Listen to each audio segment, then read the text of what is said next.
నమస్తే, welcome to India next. Telugu జానపద సంగీత సాహిత్యాలకు పితామహిగా చెప్పుకునే శ్రీమతి వింజమూరి అనసూయాదేవి గారి కుమార్తె జయంతి సీతారత్నాకర్ గారు మనతో ఉన్నారు.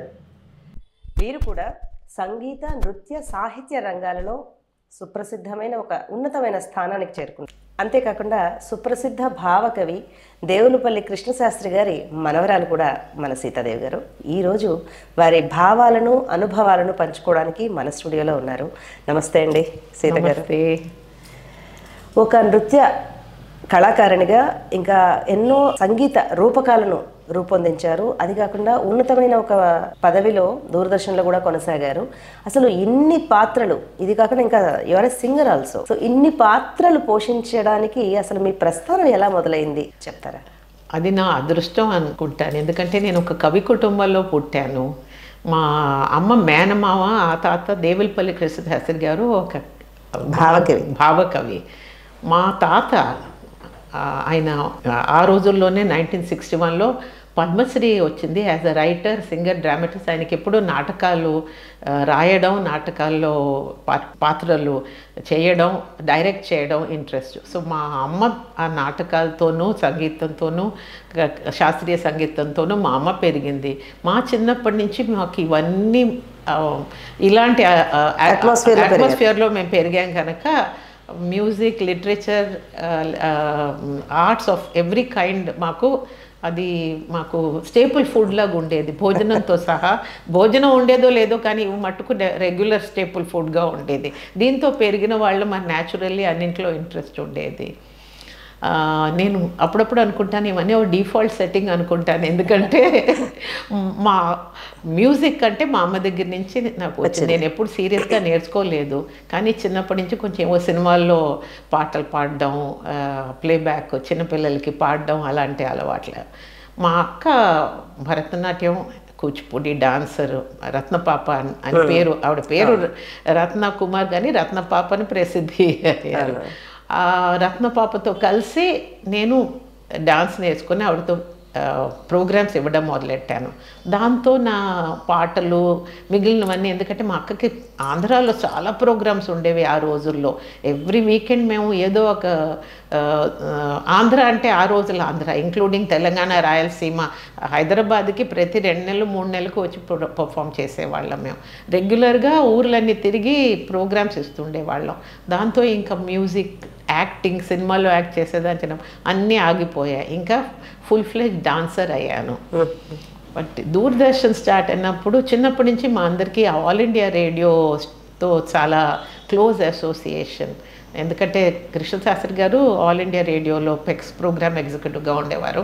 మా పిన్ని వింజమూరి సీతాదేవి జానపద గేయాలు, ఆవిడ ఫోక్ మ్యూజిక్ ప్రొడ్యూసర్గా ఇక్కడ హైదరాబాద్ నుంచి రిటైర్ అయ్యారు. సో ఆల్ ఇండియా రేడియోతో మాకు చాలా కనెక్షన్ ఉండేది. సో దూరదర్శన్ స్టార్ట్ చేస్తున్నాను అన్నప్పుడు నాకు ఏదో అప్లై చేశాను. ఈ కల్చరల్ బ్యాక్గ్రౌండ్ ఉన్నందుకు ఐ సపోజ్ నాకు ఈజీగా జాబ్ దొరికింది. ఇంకా దాని తర్వాత I became full fledged television director, producer. ఇంకా డాన్స్కి టైం లేదు, మ్యూజిక్కి లేదు. ఫుల్లీ ఐ కాన్సన్ట్రేటెడ్ ఆన్ ఈ ప్రోగ్రామ్స్, కార్యక్రమాలు చేయడం. సో మనం ముందు తరం వాళ్ళది మొదటి నుంచి వద్దామండి. దేవులపల్లి కృష్ణశాస్త్రి గారితో మీకున్న జ్ఞాపకాలు ఏమన్నా చెప్తారా? చాలా అండి. నాకు తాత ఆయన, అందుకోసమని మా తాతని తాత ఆయన్ని ఆ తాతని పిలిచేదాన్ని. మేమందరం ఆ తాతని పిలిచేవాళ్ళం వారిని. నాకు ప్రొఫెషనల్గా ఎంత సంబంధం అంటే నా ఫస్ట్ తరంగిణి తెలుగు మ్యాగజైన్ ప్రోగ్రామ్ స్టార్ట్ చేశారు 1976లో. నాకు ఆ పోర్ట్ఫోలియో వచ్చిన వెంటనే స్ట్రైట్గా తాత నాకు మీరు పాటలు రాసి ఇవ్వాలి, నా ఫస్ట్ ప్రోగ్రామ్ మీ పాటలతో ప్రారంభించాలంటే నాకు ప్రత్యేక స్పెషల్గా ఆ ప్రోగ్రామ్కి ఆయన రాసిస్తే బాలమురళి కృష్ణ గారి దగ్గరికి వెళ్ళి మీరే దీనికి మ్యూజిక్ కంపోజ్ చేసి పాడాలి అంటే దాంతో మంగళంగా నేను ప్రారంభించాను మన తరంగిణి కార్యక్రమం 1976లో. ఆ తరంగిణి పాట ఒకసారి మాకు వినిపిస్తారా?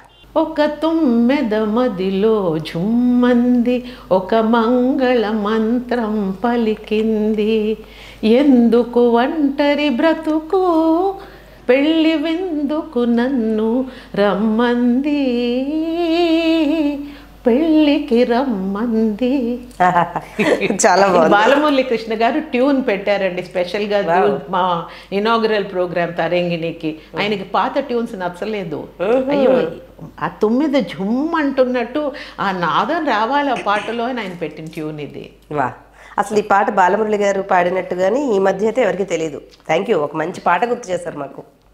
సో ఇది ఒకటి మీ మొదటి ప్రస్థానం. తరంగిణి మీ ఫస్ట్ కదా? అవును, ఆయన మంగళంగా మా తాత పాటతో బాలమురళి కృష్ణ గారు గానంతో ప్రారంభించారు. బ్రహ్మాండమైన తర్వాత బ్లాక్ బస్టర్ ఎంట్రీ. అవును, ఒక రకంగా ఆ రోజుల్లో తమిళ్ మ్యాగజైన్స్ లో తరంగిణి పొగిడి ఎంత రాసేవారంటే వాళ్ళందరూ కూడా అప్రిషియేట్ చేసేవారు. ఎందుకంటే ఫిల్మ్ ఇండస్ట్రీ మెడ్రాస్ లో ఉండేది, అందరూ గొప్ప ఆర్టిస్ట్ అందరూ దీనిలో పార్టిసిపేట్ చేసేవారు. బట్ కృష్ణశాస్త్రి గారి గురించి మీరు అడిగారు కనుక, ఆయన నాట్య డాన్స్ డ్రామాస్ రాసినవి కొన్ని చాలా గొప్పవి రాశారు.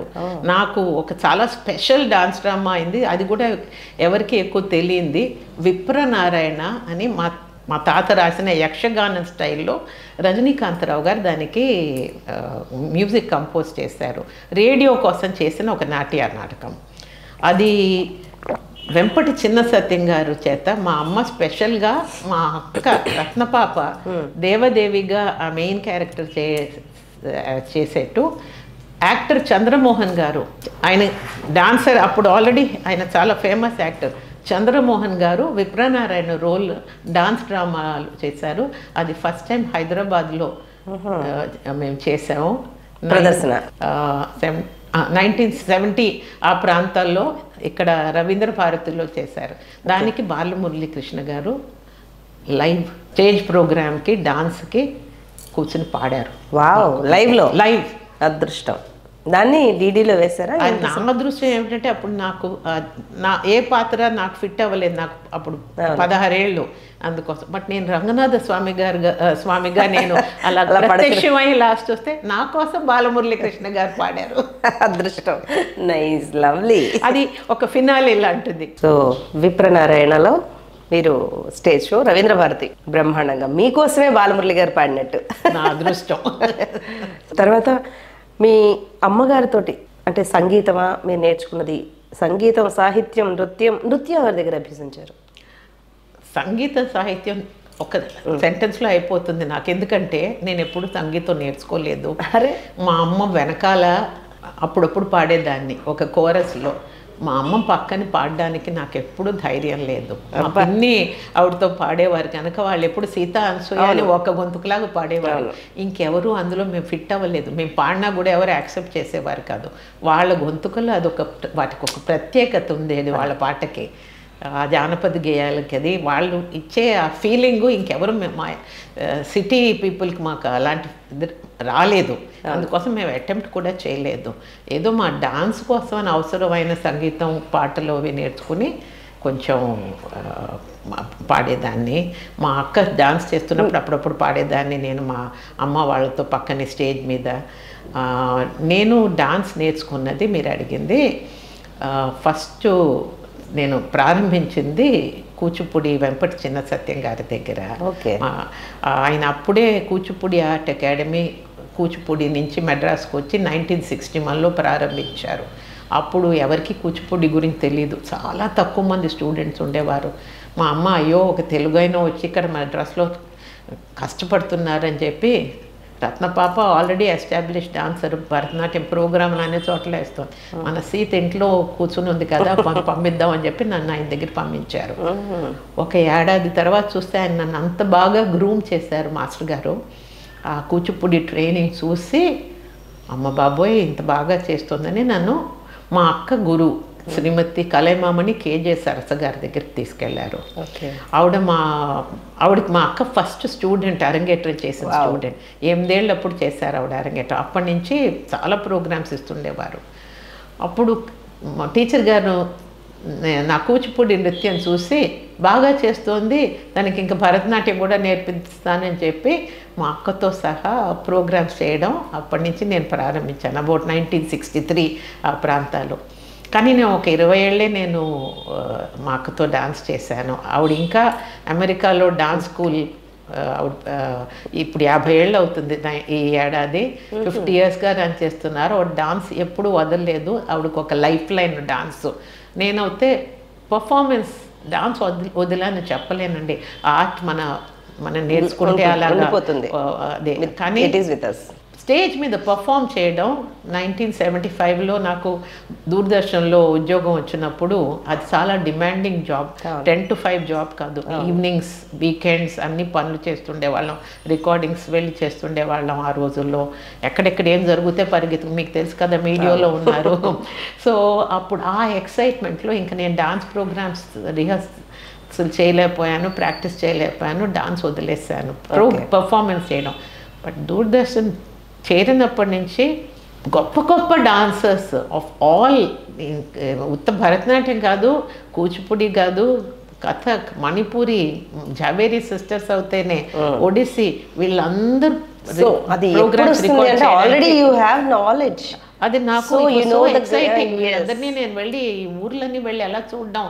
జావేరి సిస్టర్స్ ఎక్కడో బాంబేలో ఉండేవారు, వాళ్ళు మెడ్రాస్కి వస్తే మా స్టూడియోలో వాళ్ళ ఫీల్డ్లో వాళ్ళు గొప్పవాళ్ళు. బట్ ఎవరికి టెలివిజన్ గురించి తెలియదు ఆ రోజుల్లో. సో అక్కడ నేను I was only hardly 22-23 years, but నాకు కెమెరాస్ గురించి తెలుసు. వాళ్ళందరికీ నేను పద్మ సుబ్రహ్మణ్య గారు అవుతే, చిత్ర విశ్వేశ్వరన్, వీళ్ళందరికీ నేను గైడ్ చేసి ఇలా చేయాలి, ఈ డాన్స్ చేసి, థీమాటిక్ ప్రెజెంటేషన్ వాళ్ళతో కొలాబరేట్ చేసి, వాళ్ళందరి దగ్గర నుంచి best work I use to get from them. So నాకు తెలిసిన డాన్స్ నాకు నా టెలివిజన్ కెరీర్లో చాలా ఉపయోగం. మీ అమ్మగారు పాడిన ఈ జానపద పాటల్లో మీకు నచ్చినది లేదా బాగా గుర్తున్నది ఏదన్నా? నేను ఒకసారి మా పిన్ని ఇక్కడ రేడియోలో చేరిన తర్వాత అంత లీవ్ తీసుకుని రావడానికి కుదిరేది కాదు రికార్డింగ్స్కి. ఒకసారి హెచ్ఎంవిలో రికార్డింగ్ చేస్తుంటే, హెచ్ఎంవిలో మా అమ్మ, హెచ్ఎంవి తెలుసు కదా ఆ రోజుల్లో ఉండేది, వాళ్ళ కోసం ఒక రికార్డింగ్ చేస్తుంటే మా పిన్ని రాలేకపోయారు. అందుకోసమని మా అమ్మ నన్ను పక్కన కూర్చొని పాడమన్నారు. ఆ రికార్డులో నా పేరు కూడా ఉంది. నాకు చాలా గర్వం. ఎందుకంటే నేను చెప్పాను కదా, నేను ఎస్టాబ్లిష్ మ్యూజిషియన్ కాదు, నేర్చుకోలేదు. కానీ చిన్నప్పటి నుంచి విన్నాను, అన్ని చెవుల్లో ఉండిపోయాయి. అందుకోసమని నాకు చాలా నచ్చిన పాట, మా అబ్బాయికి, మా పిల్లలకి కూడా, మా ఇద్దరు అబ్బాయిలకి చాలా ఇష్టం వచ్చిన పాట, నా మనవలు కూడా ఇష్టం కనుక ఈ పాట. ఎంతటి వాడు చిన్ని కృష్ణుడు, తర్వాత సినిమాలో కూడా వేశారు కానీ ఒరిజినల్గా చాలా ఫేమస్. ఒక్కసారి మాకోసం. ఎంతటి వాడోయ్ చిన్ని కృష్ణుడు, ఎంతటి వాడోయ్ చిన్ని కృష్ణుడు, ఆ రావణుని చంపేను మాయా మృగంబై, ఏలాలో ఏలాలో ఏలాలో ఏలాలో. చాలా బాగుంది. ఇది దాని ఒరిజినల్ ఇదనమాట. అది కూడా మీ అమ్మగారితో కలిసి పాడారు? మా అమ్మ పాడే దానిలో ఒక 10% కూడా నేను పాడలేనండి. అది వేరే సంగతిలో ఎలా వచ్చేదంటే, కానీ ఆ జ్ఞాపకాలు ఉన్నాయి కదా. అవునండి. చాలు. ఇంకా మీ పిన్ని గారితోటి, మీ అమ్మగారు పిన్ని అంటే సీత అనసూయ ఒక జంట ఎప్పుడు కూడా కదా, వాళ్ళ అనుబంధం గురించి, సంగీతం గురించి, అసలు అవుట్పుట్ వేరేది ఆ రోజుల్లో వచ్చింది, దాని గురించి చెప్పరా? మా పిన్ని మేమంటే చాలా అదృష్టవంతులండి. మా పిన్ని ఎప్పుడు పెళ్లి చేసుకోలేదు, కానీ ఆవిడ such a happy, loving, wonderful human being మా పిన్ని. మాకు ఇంకొక అమ్మ ఉన్నట్టు మా అందరినీ ఆవిడ ఒక అమ్మలాగా చూసుకుని, she was as much a mother as అమ్మ. సో మేము we all felt we had ఇద్దరు అమ్మలు మాకు ఉండేవారు. అంత లవ్ అండ్ ఎఫెక్షన్తో పెరిగాము మేము పిల్లలు అందరం. మేము అందుకోసం మా పిన్నిని ఎప్పుడు అమ్మ పిన్ని అని పిలిచేవాళ్ళం. అమ్మ పిన్ని, ఉత్త పిన్ని కాదు. ఇప్పుడు లోకం అందరూ ఆవిడని అమ్మ పిన్నినే పిలుస్తారు, తెలుసు వాళ్ళు. Now she known, she became known internationally as అమ్మ పిన్ని. ఓకే. ఆవిడ వాళ్ళిద్దరూ మాకు చిన్నప్పటి నుంచి వాళ్ళ పాటలు వినడం అలవాటు. ఇప్పుడు నేను డాక్యుమెంటరీ చేశాను అమ్మ గురించి, మా అమ్మ గురించి, అసమాన అనసూయ అని. మా పిన్ని గురించి నాకు ఏమి ఫుటేజ్ అది లేదో, రేడియోలో పనిచేస్తున్నందుకు ఇండివిజువల్ సాంగ్స్ అవి అన్ని లేవు.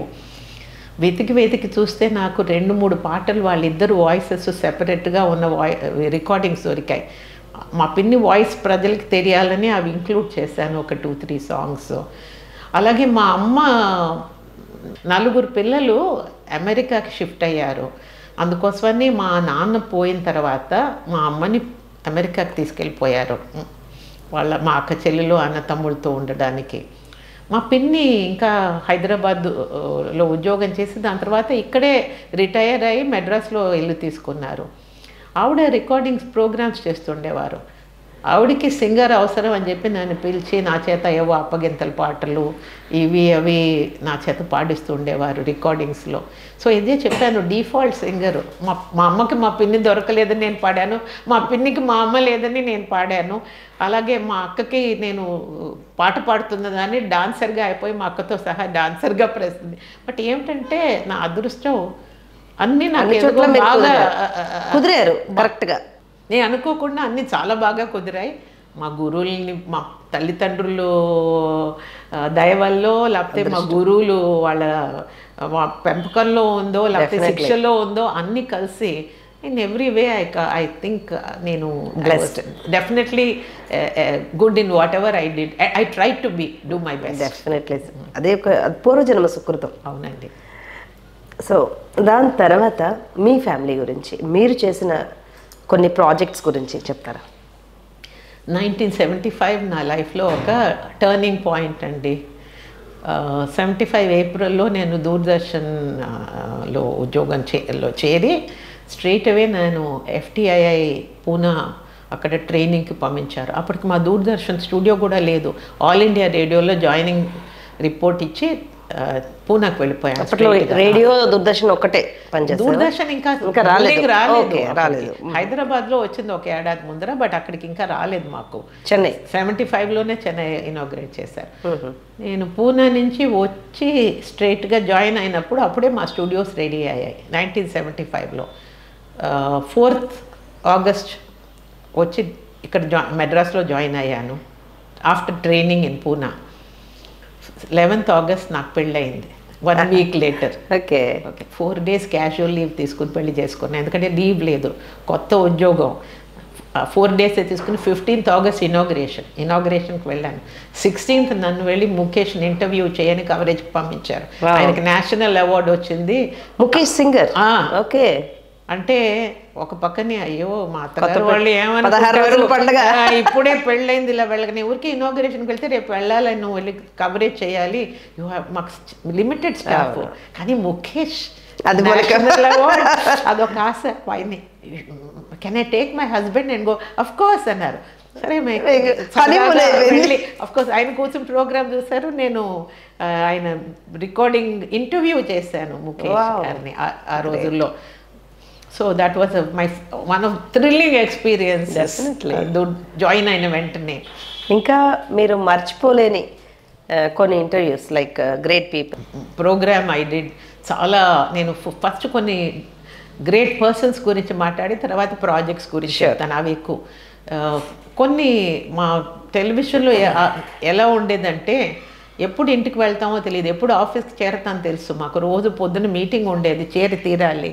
ఆ మీటింగ్ అయిన తర్వాత ఎప్పుడు ఇంటికి వెళ్తామని ఎవరికీ తెలియదు. అది ఒకసారి మీరు నమ్మరు, నేను ఇంటికి వెళ్దామని బయలుదేరుతుంటే డైరెక్టర్ గారు పిలిచారంటే అక్కడికి వెళ్తే అక్కడ మినిస్టర్ కూర్చుని ఉన్నారండి, జగత్ రక్షక్ అని. He was union minister. తెలుసు కదండి. ఆయన చెప్తున్నారు you need to come and do a coverage today. సరే ఏదో ఇంటర్వ్యూ బయట అనుకున్నాను. మన our chief minister Kalaignar Karunanidhi's dance drama is being performed in Music Academy by Dr. Padma Subramaniam. You have to go and cover that అన్నారు. అయ్యో ఇప్పుడు ఎలాగ ఏమిటి అంటే మీ అందరికీ అది స్ట్రిక్ట్ పాసెస్ అవి ఉండవు, ఓబీ వ్యాన్ తీసుకుని వెళ్ళి కవర్ చేయండి అన్నారు. నాకు అసలు సబ్జెక్ట్ ఏమిటో తెలీదు. అండ్ హీరో అందులో వినీత్ అన్న actor, dance. Padma Subrahmanyam is doing the main role. నాకు ఏం చేయాలో తెలియలేదు, స్టోరీ ఎలా వెళ్తుంది తెలీదు, మిథలాజికల్ కథ కూడా కాదు. ఎలాగో వెళ్ళి కవరేజ్ చేశాను నేను. అది అయ్యేప్పటికి 10:30, 11. దాని తర్వాత ఇంటికి వెళ్ళాను. బట్ ఎంత లాస్ట్ మినిట్ వచ్చినా కూడా ఇవన్నీ అడ్రినలిన్ ఫ్లో, ఎక్సైట్మెంట్ అంత ఎక్కువగా ఉండేది. So I enjoy doing it. అది టెలికాస్ట్ అయినప్పుడు half way through Padma Subrahmanyam phone చేసి ఎలాగ నువ్వు రిహర్సల్ చూడకుండా ఇంత బాగా చేసావన్నారు. నాకు ఇవన్నీ ఒక ఆస్కర్ వచ్చినట్టే అండి. ఆర్టిస్ట్ గొప్ప వాట్ మోర్ ప్రజలను చూసి మెచ్చుకోవాలి లేదు, ఆవిడ మెచ్చుకున్నారు. I was so happy. అదొకటండి. అలాగే ఒకసారి నేను ఢిల్లీలో ఒక 2 స్టింట్స్ నేను ఢిల్లీ దూరదర్శన్లో నేను చేశాను. 8 years అక్కడ ఉద్యోగం చేశాను. 4 years ఢిల్లీలో సెంట్రల్ ప్రొడక్షన్ సెంటర్ అని ఒక స్పెషల్ స్టూడియోస్ ఏషియాడ్ విలేజ్లో స్టార్ట్ చేశారు. అక్కడ అలాగే ఒకరోజు నేను ఇంటికి బయలుదేరదామంటే మా డైరెక్టర్ పిలిచి, మీకు పి శివశంకర్ గారు తెలుసు కదా మినిస్టరు, ఆయన కోడలు ఆలేఖ్య పుంజల వచ్చారు. రేపు ఆవిడ రికార్డింగ్ మన స్టూడియోస్లో చేయాలి, నువ్వే చేయాలని ఆవిడ కోరుకుంటున్నారు. అయ్యో రేపు మా అబ్బాయి పుట్టినరోజు అండి, నేను లీవ్కి అప్లై చేశాను, మీరు గ్రాంట్ చేశారంటే లీవ్ క్యాన్సిల్డ్. అయ్యో మా అబ్బాయి ఏమనుకుంటాడంటే సాటర్డే చేసుకో పుట్టినరోజు, డబుల్ సెలబ్రేషన్ చేయి, హాలిడే, రేపు నువ్వు ఫర్గెట్ టుమారో, రేపు నువ్వు వచ్చి తీరాలి, చేసి తీరాలి అన్నారు. వచ్చి చేశాను నేను. ఇలాంటి ఈవెంట్స్ ఒకేషన్స్ చాలా ఉన్నాయి. కానీ ప్రత్యేకంగా మీరు వచ్చి చేయాలంటే ఆల్ సెడ్ అండ్ డన్ అండి. ఇల్లు మనకి ఎంత ఇంపార్టెంటో ఉద్యోగం కూడా అంత ఇంపార్టెంట్. అలాంటి ఒక పరిస్థితి ఉన్నప్పుడు I never miss the opportunity. I jumped and took it. Lovely. ఇంకా నేను I can say almost all the greatest dancers of India, నాకు వాళ్ళ ప్రోగ్రామ్స్ నేను డైరెక్ట్ చేశాను. ఎందుకు చెప్తా అంటే వాళ్ళు స్టేజ్లో చేసే డాన్సెస్ నేను చేసేదాన్ని కాదు. వాళ్ళకి చాలా నేను సెపరేట్గా స్టూడియోకి వచ్చినా కూడా చాలా పని ఇచ్చేదాన్ని. కొత్త థీమ్స్ ఒక్కొక్కళ్ళ చేత థీమాటిక్ ప్రెజెంటేషన్ చేయించేదాన్ని. వాళ్ళకి ఇచ్చే డబ్బు చాలా తక్కువ మేము ఇచ్చేవాళ్ళం దూరదర్శన్లో. బట్ వాళ్ళ దగ్గర నుంచి what we got was far more valuable. Padma Subrahmanyam, Chitra Visweswaran, Sudharani Raghupathi dancers అందరూ సోలో ప్రోగ్రామ్స్ ఇచ్చేవారు. వాళ్ళ ముగ్గురిని ఒక్క స్టూడియోలో వాళ్ళని కలిసి ఒక డాన్స్ డ్రామా వాళ్ళ చేయించాం. విరాళి మలై కూరవంచి అని ఒక డాన్స్ డ్రామా. అది సూపర్ హిట్ ఆ రోజుల్లో. అది ఎంత బాగా వచ్చిందంటే ఫెస్టివల్ ఆఫ్ ఇండియా మా దగ్గర నుంచి ఐడియా తీసుకుని దూరదర్శన్ నుంచి వీళ్ళ ముగ్గురిని they send them all over the world ఇది పర్ఫామ్ చేయడానికి. లవ్లీ. అలాగే నాకు మిగిలిన జావేరీ సిస్టర్స్ వాళ్ళ మణిపూరి డాన్స్ రికార్డ్ చేయడానికి, కథక్ డాన్సర్స్, ఒడిస్సీ డాన్సర్స్ వీళ్ళందరూ మాకు మెడ్రాస్ స్టూడియోస్కి వచ్చినప్పుడు చేస్తుండేదాన్ని. ఎన్నో నాట్యాలు, నృత్య నాటకాలు, డాన్స్ డ్రామాస్ అంటారే స్పెషల్గా వాటిని టెలివిజన్ కోసం అడాప్ట్ చేసి నౌకా చరిత్రం త్యాగరాజది అది ఫుల్గా బోట్లో వాటర్లో వెళ్తున్నట్టు స్టూడియోలో చేసామండి. ఆ రోజుల్లో స్పెషల్ ఎఫెక్ట్స్ ఉపయోగించి అది చూస్తే స్టేజ్లో మామూలుగా డాన్సే చేస్తారు, మీకు బోట్ ఉండదు, వాటర్ ఉండదు, అన్ని డాన్స్లో. ఇది నేను నిజంగా ఆ డాన్సర్స్ అందరినీ ఒక బోట్లో కూర్చోపెట్టి వాటర్ అంతా కీ చేసి దానికి మూవ్మెంట్తో సహా ఇది మూవ్మెంట్తో కీ చేసి దానికి రిఫ్లెక్షన్ క్రియేట్ చేసి. ఆ రోజుల్లో సుబ్బుడు అని ఒక క్రిటిక్ ఉండేవారు. ఆయన వచ్చి నన్ను అడిగారు, ఏ రివర్లో వెళ్ళి షూట్ చేసావని అడిగారు. అది అంత రియలిస్టిక్గా అనిపించింది. సో ఇలాంటి ఎక్సైటింగ్వి చాలా చేశానండి. ఛాలెంజింగ్ క్రియేటివ్ వర్క్ కదా అంతా కూడా. మనకి కెమెరాస్ ఉన్నాయి, ఫెసిలిటీస్ ఉన్నాయి, టెక్నాలజీ ఇంప్రూవ్ అవుతుంటే ఈ డాన్సర్స్ చేత how to make them traditional dance format idiom మారకుండా ట్రెడిషనల్గా ఉన్నా కూడా కాన్సెప్ట్స్ కొంచెం మార్చి సోషల్ అవేర్నెస్కి తీసుకురావడానికి సమ్ కంటెంపరీ థీమ్స్, ఇంకా మెథాలజీ అది కొంచెం అది స్టేజ్ మీద చేయండి, ట్రెడిషనల్ మార్గం ఇది ఎలాగైనా మీరు రెడ్యూస్ చేస్తున్నారు time. So try to give some thought provoking subjects ఇవ్వండి మీరు ప్రజలకి. So we reach a wider audience అని. సో వాళ్ళ చేత నేను చాలా పనులు చేయించేదాన్ని, హోంవర్క్ చేయించేదాన్ని ఆర్టిస్ట్ చేత. లవ్లీ. నేను చాలామంది film stars and dancers interviews Tarangini చేసినప్పుడు చాలా మన వాణిశ్రీ గారు, బిఎన్ రెడ్డి గారు, చాలామంది గుమ్మడి గారు వీళ్ళందరూ ఇంటర్వ్యూస్ వాళ్ళ ఇంటికి వెళ్ళి చేసేదాన్ని. మీరు ప్రొడ్యూస్ చేసిన కార్యక్రమాల్లో చాలామంది గొప్పవాళ్ళు, ఐ మీన్ చాలామంది కళాకారులకు కూడా ఇంటర్వ్యూస్ ఉన్నాయి. సో అలాంటి వాటిలో మీరు మర్చిపోలేనివి, జ్ఞాపకం ఉన్నవి, భలే అనుకున్నవి? నా అదృష్టం ఏమిటంటే నాకు చాలా భాషల్లో రకరకాల కార్యక్రమాలు చేశాను. తెలుగు, తమిళ్, హిందీ, ఇంగ్లీష్ ఇన్ని భాషల్లో చేసే అవకాశం దొరికింది నాకు. తెలుగులో అయితే వాణిశ్రీ గారు, ఆవిడకప్పుడే నేషనల్ అవార్డు వచ్చింది ఇన్ హర్ హెయి డేస్. వాళ్ళందరూ ఎంత కోఆపరేటివ్గా వచ్చి ఫోన్ చేసి అడిగితే వాణిశ్రీ గారే వస్తానమ్మా, మా ఇంటికి వచ్చి చేయగలవా రికార్డింగ్, స్టూడియోకి రావాలంటే మీ ఇంటికి వచ్చి చేస్తానండి అన్నారు. కాంచన గారు, నేను ఏమండి మీరు ఎప్పుడు సత్యభామగా నా మైండ్లో అలాగని మీ సినిమాలు చూశాను, నేను ఒక చిన్న ఫెమినిస్ట్ డ్రామా చేస్తున్నాను, అందులో మీరు సత్యభామగా రావాలంటే ఆవిడ కాస్ట్యూమ్ అది వేసుకుని వచ్చి మా స్టూడియోకి వచ్చి ఒక నాటికలో ఆవిడ కాంచన గారు అంత అందంగా ఉండేవారు. రాజసులోచన గారు, ఏమండి మీరు స్టేజ్ మీద డాన్స్ చేసింది కొంతమంది చూడగలరు, టీవీలో మీరు చేస్తే చాలామంది చూస్తారంటే అర్ధనారీశ్వర కూచిపూడి స్టైల్లో ఆ మేకప్ గంటలు వేసుకుని ఆవిడ వచ్చి రికార్డ్ చేశారు మా కోసం రాజసులోచన గారు. అమ్మ వీళ్ళందరూ గొప్ప ఆర్టిస్ట్ అండి, నిబద్ధత కలిగిన. నిజంగా ఎంత వాళ్ళు టీవీ ఎవరు చూస్తారో ఏమిటో తెలియదు, 100% ఇచ్చేవారండి వచ్చి ప్రోగ్రామ్ అంటే.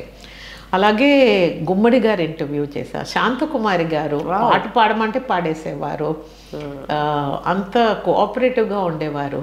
అది తెలుగులో కొంతమంది పాటలు పి సుశీల గారు, జానకి, పిబి శ్రీనివాస్ గారు, ఎల్ఆర్ ఈశ్వరి వీళ్ళందరి చేత తెలుగు పాటలు, అది కాక ఆ రోజుల్లో ఉండే లైట్ మ్యూజిక్ పాపులర్ సింగర్స్ మెడ్రాస్లో ఉండే వాళ్ళందరి చేత పాడించేదాన్ని.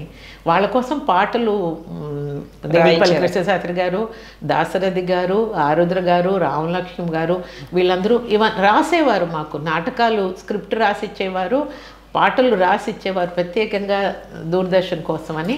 అవి మేము ట్యూన్ చేయించి మ్యూజిక్ కంపోజర్ పెట్టి వీళ్ళ చేత రిహర్స్ చేయించి పాటలు నేర్పించి దూరదర్శన్లో రికార్డ్ చేసేవాళ్ళం. అది గ్రేట్. తెలుగు తమిళ్లో అయితే చాలామంది ఆర్టిస్ట్ సుకన్య వీళ్ళందరి చేత నేను ఎప్పుడు కొంచెం డిఫరెంట్. సుకన్య అనే ఆర్టిస్ట్ ఆవిడ ఆల్సో డాన్సర్, ఉత్త ఆర్టిస్ట్గా కాకుండా ఆవిడ చేత బీచ్లో తీసుకెళ్ళి డాన్స్ చేయించి ఆవిడ డాన్స్ రికార్డింగ్ నేను ఆల్రెడీ స్టూడియోలో చేశాను. ఆ డాన్స్ రికార్డింగ్స్ ఇంక్లూడ్ చేసి క్లిప్పింగ్స్, ఆవిడ ఇంటర్వ్యూ, ఇలాగా తమిళ్లో కూడా చాలామంది కార్టూనిస్ట్స్, ఆర్టిస్ట్స్ వీళ్ళందరూ. తెలుగులో బిఎన్ రెడ్డి గారు డైరెక్టరు, అలా విశ్వనాథ సత్యనారాయణ గారి గురించి ఒక ప్రోగ్రాం, పిబి శ్రీనివాస్ గారు వాళ్ళ పాటలు ఆయన పాటలు పాడడం, ఇలాగ నాకు తెలుసున్న గొప్ప తెలుగులో రాసేవాళ్ళు, యాక్టర్స్, డైరెక్టర్స్, మ్యూజిషియన్స్ వీళ్ళందరినీ మెడ్రాస్లో ఉండే వాళ్ళందరినీ ఎలాగో దూరదర్శన్లో వాళ్ళని పిలిపించి వాళ్ళ చేత ఏదైనా చేయించి ప్రజలకు రీచ్ అయ్యేట్టు చేయాలని నాకు తెలుగు ప్రోగ్రామ్స్లో వీళ్ళందరూ పార్టిసిపేట్ చేసేవారు. గిరిజ గారు, రమణమూర్తి గారు వీళ్ళందరూ నాటకాల్లో పాత్రలు చేసి ఆ రోజుల్లో గొప్ప గొప్ప నాటకాలు, మన రావి కొండలరావు గారు, రాధాకుమారి వాళ్ళు, కాకరాల గారు వీళ్ళందరూ చాలా చేశారండి తెలుగు ప్రోగ్రామ్స్ మాకు తరంగిణిలో. ఫెంటాస్టిక్ ఆర్టిస్ట్ ఉండేవారు కనుక తరంగిణి ప్రోగ్రామ్ అలాగ టాప్ ప్రోగ్రామ్గా ఉండింది చాలా. తర్వాత ఢిల్లీకి వచ్చిన తర్వాత కూడా నేను తెలుగులోనే కాక ఇంగ్లీష్లో కూడా కొన్ని ప్రోగ్రామ్స్, మెన్ అండ్ మ్యాటర్స్ అని, anybody who is important Madras visit చేసేవాళ్ళు వెంటనే Sita so and so is coming, camera తీసుకొని వెళ్ళని చెప్పేవారు. వెళ్ళి నేను వాళ్ళు ఎక్కడుంటే లొకేషన్ అవుతేనే, హోటల్లో ఉంటేనే ఎక్కడుంటే అక్కడికి వెళ్ళి వాళ్ళ ఇంటర్వ్యూ ఒక 15-20 మినిట్స్కి చేసి తీసుకొచ్చేదాన్ని. మాకు పెద్ద ఎడిటింగ్ ఉండేది కాదు, ఒక ఇంట్రడక్షన్, క్వశ్చన్స్, 4 క్వశ్చన్స్, వాళ్ళ రిప్లైస్ అండ్ ఒక కంక్లూషన్, అంతే. వీ కుడ్ డూ దోస్ చేసి ఆ రోజుల్లో ఎడిటింగ్ ఫెసిలిటీస్తో. బట్ ఏం గొప్ప పర్సనాలిటీస్ అండి, బాబా ఆమ్టే, మేధా పాట్కర్, ఇలాంటి వాళ్ళందరూ గొప్ప గొప్ప వాళ్ళు. నేను వాళ్ళందరినీ కలుసుకోవడమే నాకు you know it's such a big influence. And కొంతమంది రైటర్స్, విలియం గోల్డింగ్ అని ఒక award winning writer, Lord of the Flies అని ఆయన బుక్ రాశారు. అది నా కాలేజ్లో నేను దాని గురించి ఒక పేపర్ రాశాను. నేను ఆయన నేను కలుసుకుంటానని నా లైఫ్లో అనుకోలేదు. ఎక్కడో ఫారిన్లో ఉండే ఆయన, నేను మెడ్రాస్లో ఉంటున్నా. ఆయన కలుసుకుంటే నేను ఐ కుడెంట్ బిలీవ్. నేను చెప్పాను ఇలాగ, నేను ఐ రోట్ పేపర్ అంటే నాకు ఒక బుక్ ఆటోగ్రాఫ్ చేసి ఇచ్చారు. అలాగే డొమినిక్ లాపియర్, ఓకే. ఆయన ఇంటర్వ్యూ రికార్డ్ చేయడానికి అవకాశం దొరికింది. నేను ఎప్పుడూ ఇంటర్వ్యూ చేయలేదండి. నాకు చాలా ఇష్టం, కానీ I had a job as director programs produce చేసేదాన్ని. ఒక ఇంటర్వ్యూవర్ డిప్రైవ్ చేయడం ఎందుకు, వాళ్ళకి అవకాశం, వాళ్ళ లైవ్లీహుడ్ అది వాళ్ళకి we use to pay them for this. అందుకోసం నేను ఎప్పుడు చేసేదాన్ని కదా. I should have excellent interviewers ఉండేవారు. వికే రంగారావు గారు వచ్చి బిఎన్ రెడ్డి గారిని ఇంటర్వ్యూ చేశారు. రైటర్స్ సబితా రాధాకృష్ణ, జెనిఫర్ అరుళ్ అని ఎన్డీటీవీలో ఉండేది, ఆవిడ మా men and matters she was my interviewer for many programs. So ఇలాగ చాలా very good artist both sides అండి. ఇంటర్వ్యూ చేసే వాళ్ళు చాలా గొప్ప వ్యక్తులు, బట్ ఇంటర్వ్యూవర్స్ కూడా చాలా హోంవర్క్ చేసి థరోగా ప్రిపేర్ అయ్యి వచ్చేవారు ఆ రోజు, అంత ఇన్వాల్వ్మెంట్తో. సో ఎక్సలెంట్ ప్రోగ్రామ్స్ చేయగలిసిన అవకాశం నాకు దొరికింది. ఆరుద్ర గారితో మీరు ఏమైనా చేశారా? చాలా పాటలు రాసి ఇచ్చేవారు నాకు. లేదు, లైక్ తెర మీద ఆరుద్ర గారు ఇంటర్వ్యూ చేశాను అండి. ఆరుద్ర గారు చేశాను. ఒకటే ఉంది దూరదర్శన్లో, అది నేను చేసినవేమీ మీకు ఉండవని, ఎందుకంటే నేను 75 to 80 చేశాను. 80 నాకు ఢిల్లీ ట్రాన్స్ఫర్ అయింది. 75 to 80 చేసింది మేము 2-inch వీడియో టేప్లో రికార్డ్ చేసేవాళ్ళం. అండ్ ఇంటర్వ్యూస్ అవి 16mm ఫిల్మ్లో చేసేవాళ్ళం. దానికి ఆడియో సెపరేట్గా ఉండేది, ఒక మ్యాగ్నెటిక్ ఫిల్మ్ ఒక చోట, ఆడియో ఇంకోటి, అది రెండు మ్యాచ్ చేసి ప్లే చేసేవాళ్ళం. అవన్నీ ప్రిజర్వ్ చేసే అవకాశం దొరకలేదు. మేము ఫిల్మ్ కెమెరాలో రికార్డ్ చేసి, ఆడియో ఒక నాగ్డా ప్లేయర్ అలాగ సెపరేట్గా రికార్డ్ చేసి, సెప్మ్యాగ్ అనేవాళ్ళం 16mm ఫిల్మ్లో రికార్డ్ చేసి, అవి మేము ప్లే చేసేప్పుడు రెండు సైమల్టేనియస్గా టెలికాస్ట్లో వాటికి ఒక ఇలా ఇంటూ మార్క్ వేసి రెండు వేరే వేరే చోట్ల నుంచి వస్తాయి. మీకు పిక్చర్ ఒక చోట, అది మ్యాచ్ చేసి మ్యాచ్ ఫ్రేమ్ పెట్టి వేసేవాళ్ళం. అవన్నీ ప్రిజర్వ్ చేయడం చాలా కష్టం. 2-inch టేప్ ఇంత ఉండేది. ఆ టేప్స్ అవి ఇప్పుడు ఆ మెషిన్స్ లోకల్లో ఎక్కడా లేవు అవి ప్లే చేయడానికి. కానీ చాలా గొప్ప రికార్డింగ్స్ అన్ని unfortunately they are lost to the world అండి. గొప్ప ఆర్టిస్ట్. మేడం, మీరు గాయనిగా పాడిన పాటలు, సినిమాలు, వాటి గురించి చెప్తారా? అవన్నీ బాగా చిన్నప్పుడు అండి. నాకు చిన్నప్పుడే 4-5 ఏళ్ళప్పుడు పెళ్లినాటి ప్రమాణాలు అనే సినిమాలో నేను ఫస్ట్ యాక్ట్ చేశాను. You acted as okay. అప్పుడు అబ్బాయిగా చేశాను పెళ్లినాటి ప్రమాణాల్లో. తర్వాత పెళ్లి పిలుపు అనే సినిమాలో పెళ్లినాటి ప్రమాణాలు నాగేశ్వరరావు గారితో, ఆయన కొడుకుగా, పెళ్లి పిలుపులో ఎన్టీ రామారావు గారితో కొడుకుగా, ఆయన కూతురుగా, అందులో ఆయన బాబాయ్, అందులో నాకు ఎన్టీ రామారావు. ఆఖరినే పెళ్ళి అవుతుంది. సో పెళ్లి పిలుపు ఫుల్ లెంగ్త్ రోలు. అన్నా చెల్లెళ్ళు అనే సినిమాలో ఆడపిల్లగా చేసే అవకాశం దొరికింది. మంచు కుటుంబంలో లాస్ట్ చేశాను. నిజంగా దాని తర్వాత సినిమాల్లో అది నాకు ఇంట్రెస్ట్ లేదు. డాన్స్ నాకు చాలా ఇష్టం. డాన్స్ మా అక్కతో కలిసి ఊర్లు తిరగడం, ప్రతి ఊరు, జంషెడ్పూర్, భిలాయ్ ఇలాంటి ఊర్లలో మా ప్రోగ్రామ్స్ జరుగుతుంటే చాలా ఎక్సైటింగ్గా ఉండేది. కొత్త చోటుకి వెళ్ళి కొత్త వాతావరణం చూసి వాళ్ళందరినీ కలుసుకోవడం యాక్చువల్లీ నాకు అది నచ్చింది. సినిమాలు చాలా టీడియస్గా ఉండేదండి. పొద్దున్న వెళ్ళి రాత్రి వరకు ఆ ఫ్యాన్స్ అన్నీ ఆఫ్ చేసి చెమటలు కారుతూ కష్టపడే, అందుకోసం నాకు ఇంట్రెస్ట్ ఉండేది కదా ఎప్పుడు యాక్టింగ్లో. వదిలేశాను. పాటలు పాడడం మళ్ళీ నాకు చాలా ఇష్టం. సంగీతం నా ఫస్ట్ లవ్ అండి. అని అది ఎందుకో పర్స్యూ చేయడానికి నాకు అవకాశం దొరకలేదు.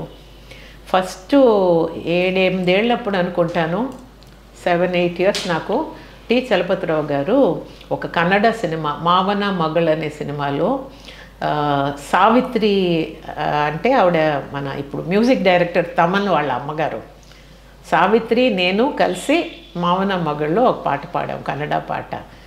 దాని తర్వాత చలపతిరావు గారే మమ్మల్ని పట్టుకుంటే 10,000 అనే సినిమాలో మా చేత మిద్దరం ఒక కాంబినేషన్ అయిపోయాం.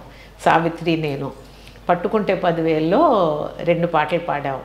పి సుశీల గారితో తల్లివి తండ్రివి నీవే అని ఒక పాట, తర్వాత A for apple, B for biscuit అని ఒక పాట. అవన్నీ తల్లివి తండ్రివి పాటండి.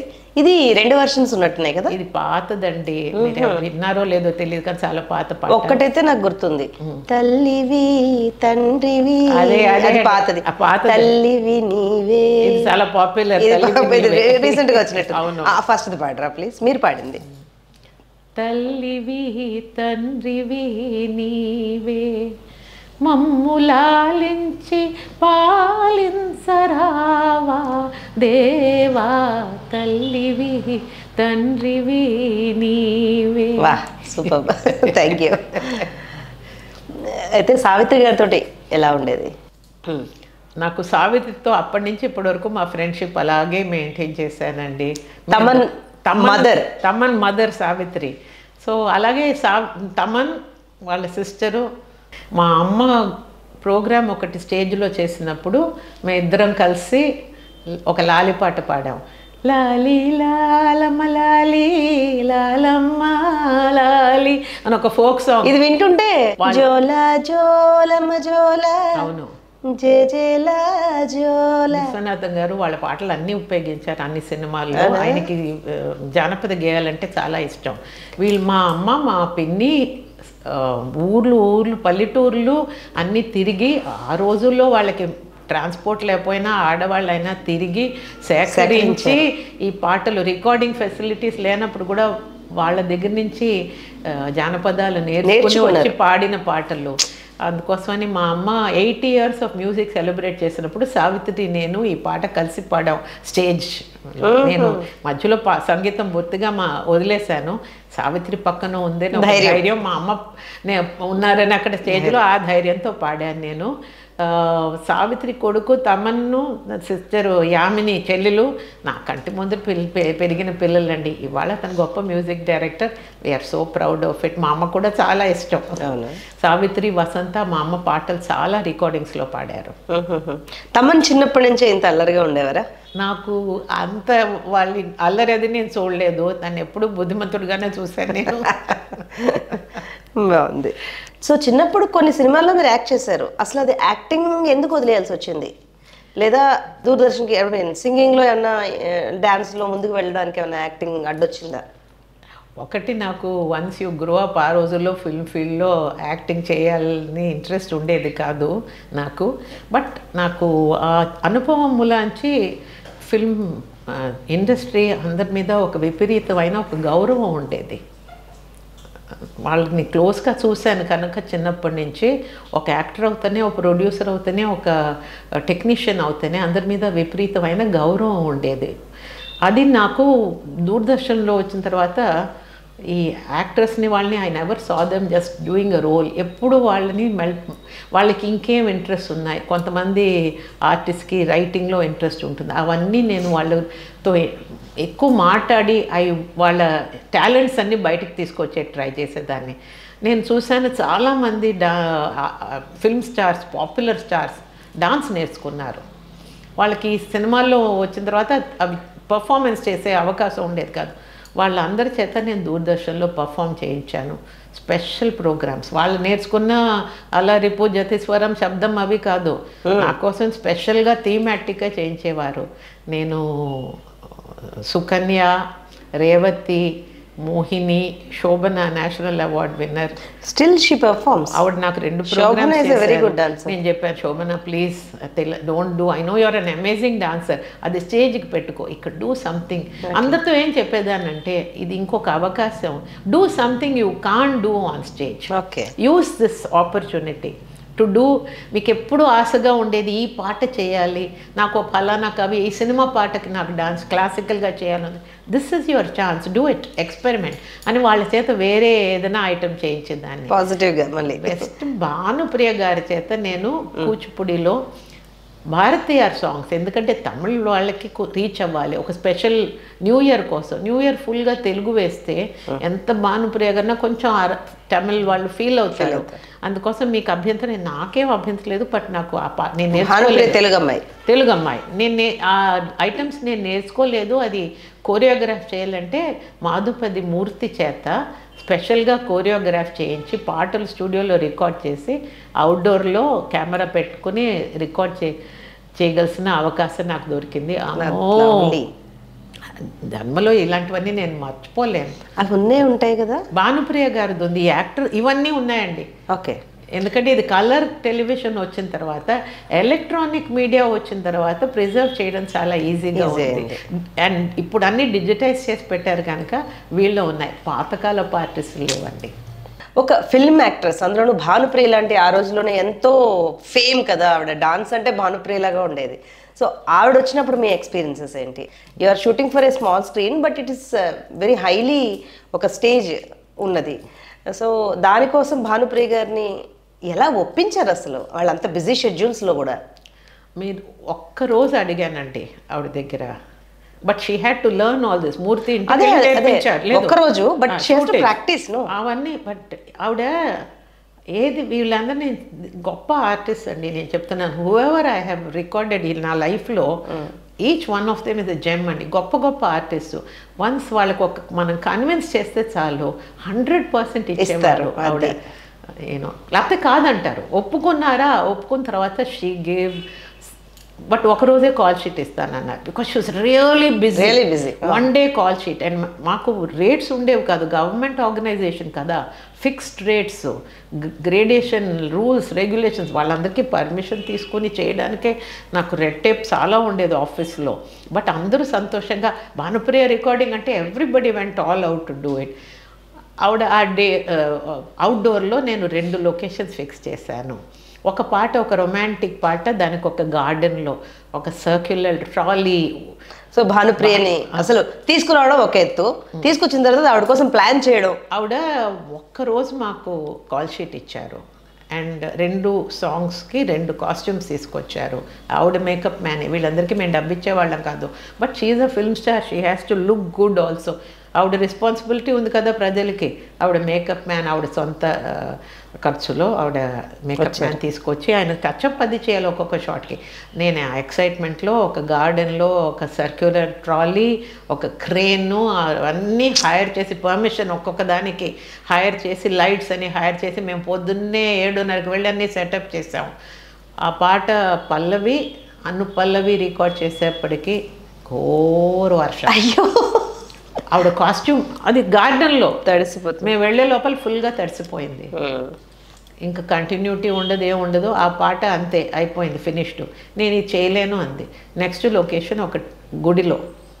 ఆ గుడికి వెళ్ళి సరే వేరే చూద్దాం, తర్వాత ఏం చేద్దామని ఆలోచిద్దాం, ఈ పాట ఎలా ఫినిష్ చేయాలో అని చెప్పి అది అక్కడ వదిలేసి ఆవిడ కాస్ట్యూమ్ చేంజ్ చేసి ఆ గుడికి వెళ్ళాం. ఆ గుడికి వెళ్తే ఆ రోజు ప్రదోష అంట. ప్రజలందరూ వచ్చి వాళ్ళు మమ్మల్ని షూట్ అలౌ చేయలేదు. మేము ఇక్కడ దేవుడి కోసం వచ్చాం, మీరు ఈ షూటింగ్ చేసి కమర్షియల్గా, ఇది కమర్షియల్ కాదు దూరదర్శన్ అంటే ఎవరు నమ్మలేదు. ఇలాంటి ఆర్డ్స్లో ఆవిడ టైం కష్టపడి తీసుకున్నా. ఆవిడ మటుకు చాలా కోఆపరేటివ్గా గడగడగడ ఎంత తొందరగా చేయగలిస్తే చేసేసారు. అంతా అయ్యేప్పటికి రాత్రి 9:30 అయింది. 3 పాటలు రికార్డ్ చేసాం. ఆ ఫస్ట్ సాంగ్ మటుకు గార్డెన్లో పల్లవి అనుపల్లవి అంతే ఉంది, కొంచెమే ఉంది.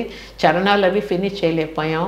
కానీ ఎవరు దాని గురించి చూసారు? భానుప్రియ గారు అందం, గొప్ప డాన్సర్ అండి. ఎంత మంచి కూచిపూడి డాన్సర్ ఆవిడ, ఎంత బాగా చేశారు. Really amazing.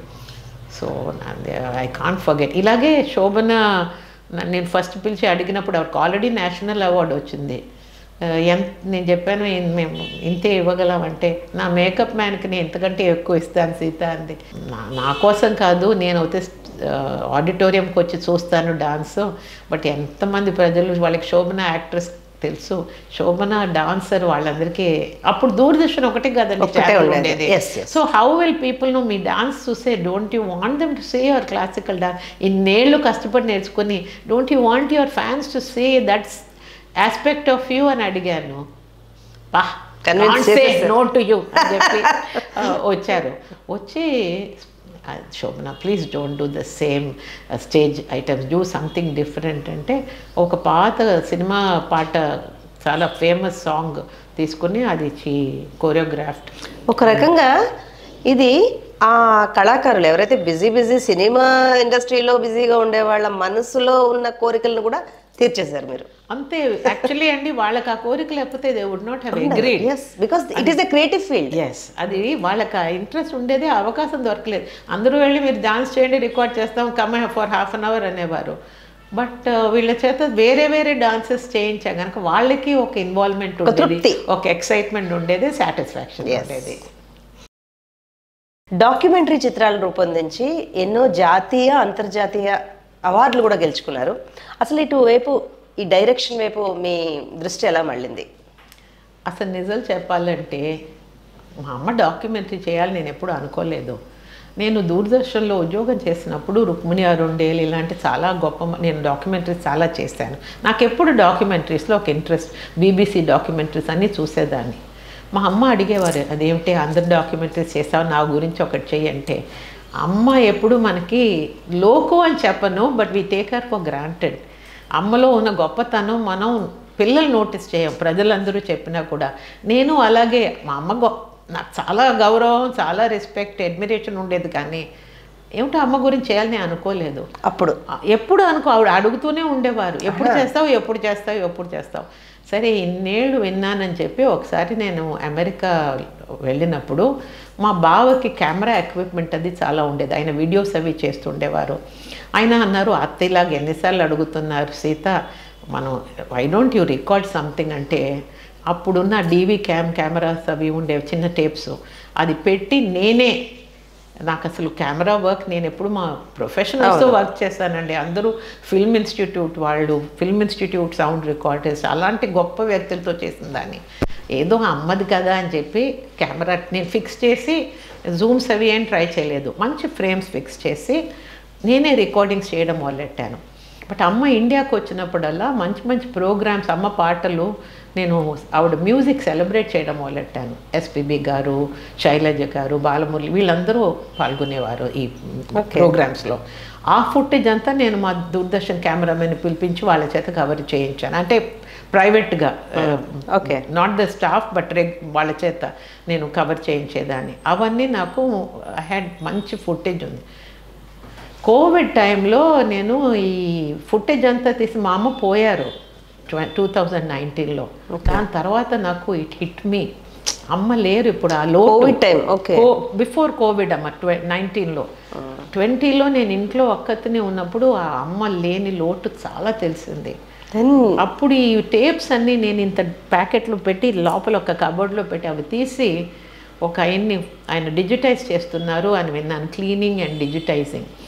సో డన్జో చేసి, ఆయన ఎవరో నాకు తెలియదు, కలుసుకోలేదు, ఆయన అడ్రస్ తీసుకుని ఈ టేప్స్ అన్ని డన్జో చేసి ఆయనకి పంపించి ఒక హార్డ్ డిస్క్లో ఒక పెన్ డ్రైవ్లో ఇవన్నీ వేసి పంపించాడు. ఆ పెన్ డ్రైవ్ చూస్తే అసలు నేను ఎంత షేకప్ అయిపోయానంటే, ఎంత మ్యాటర్ ఉంది మా అమ్మ గురించి నాకే తెలీదు ఇన్ని విషయాలు అని నేను చూశాను. అప్పుడు నేను ఒక రఫ్ ఎడిటింగ్ చేయడం మొదలెట్టాను ఇంట్లో. ఒక కొత్త ల్యాప్టాప్ మా అబ్బాయి కొనిచ్చాడు, ఒక అసిస్టెంట్ డైరెక్టర్ని పిలిచి మీ ఇద్దరం కూర్చుని, చాలా ఫుటేజ్ ఉంది, ఒక 15-20 అవర్స్ ఫుటేజ్. దీనిలోంచి ఒక స్టోరీ లైన్ ఫామ్ చేసి ఎలా చేయడం, అండ్ నాకు చాలా కష్టమైన పని, ఎందుకంటే చాలా సబ్జెక్టివ్. నా అమ్మ ఆబ్జెక్టివ్గా ఉండడం కష్టం. ఒక్కొక్కటి చూసి ఏడిచి మళ్ళీ ఏం చేయాలో తెలియక చేసేదాన్ని ఎడిటింగ్. దానిలోంచి ఒక స్టోరీ లైన్ ఫామ్ చేసి అమ్మ లైఫ్, ఇంకా అమ్మ గురించి మాట్లాడే వాళ్ళు ఎవరు ఉన్నారంటే నా మనసులోనే కొంచెం ఇమాజినేషన్తో ఒక ప్రొటాగనిస్ట్ ఆలోచించి అది ఎలాగో నేను ఒక ఫామ్ చేశాను స్టోరీ చేసి, అది ఒక ఎడిటర్ని పిలిచి ఎడిట్ చేస్తుంటే ఆయన టెమిలియన్, మేడం ఇది చాలా బాగుంది, you should send it for some award అంటే, అయ్యో చూస్తే తెలుగు వాళ్ళు చూస్తారు ఇంకెవరు చూడరు, మా అమ్మ అన్నీ తెలుగులో మాట్లాడుతున్నారంటే కూర్చుని ఫుల్గా నేనే ట్రాన్స్లేట్ చేసి ఫుల్ సబ్ టైటిల్ ఇంగ్లీష్లో చేసి ఒక ఇంగ్లీష్ కామెంటరీ కూడా వేశాను by chance, beginning and ending వేసి ఊరికే ఏదో కొన్ని చిన్న ఫెస్టివల్స్కి పంపిస్తే అనుకోకుండా కొన్ని అవార్డ్స్ వచ్చాయి. నామినేషన్స్, అవార్డ్స్ ఎక్కువ కాదు, ఒక 2 awards, 2 nominations and 2 official selection. Very nice, congratulations. Thank you. ఇప్పుడు హైదరాబాద్ లిటరీ ఫెస్టివల్లో కూడా అది Documentary. డాక్యుమెంటరీ స్క్రీన్ చేస్తున్నారు. ఇలాగే హైదరాబాద్లో సప్తపర్ణిలో 2 సార్లు స్క్రీన్ చేశారు. మన దీపికా రెడ్డి గారు రవీంద్ర భారతిలో ఆర్గనైజ్ చేశారు. ఇలాగా చాలామంది ప్రజలు వచ్చి చూశారు. బట్ దీనికి ఇంత పేరు ప్రతిష్ఠ వస్తుందని నేను అనుకోలేదు. సో నన్ను ఎంకరేజ్ చేసింది పైనుంచి మా అమ్మే. బట్ ఎవ్రీ స్టేజ్ అమ్మ నాకు ఇది ఉంచాలా అది ఉంచాలా అంటే నాకు మా అమ్మ ఇది ఉంటే బాగుంటుంది అని చెప్పినట్టు అనిపించేది. సో ఎక్కడో ఇన్విజిబుల్గా నేను డైరెక్ట్ చేసినా కూడా మా అమ్మ డైరెక్షన్ నాకు ఎట్ ఎవ్రీ స్టేజ్ అనిపించింది. అందుకోసమే దానికి నాకు అనిపిస్తుంది మా అమ్మకి నచ్చినట్టు చేశాను. అద్భుతం అండి. ఇంకా మరెన్నో డాక్యుమెంట్స్ ఇలా తీసి మీరు ఎన్నో అవార్డులు గెలుచుకోవాలని ఆశిస్తున్నాం.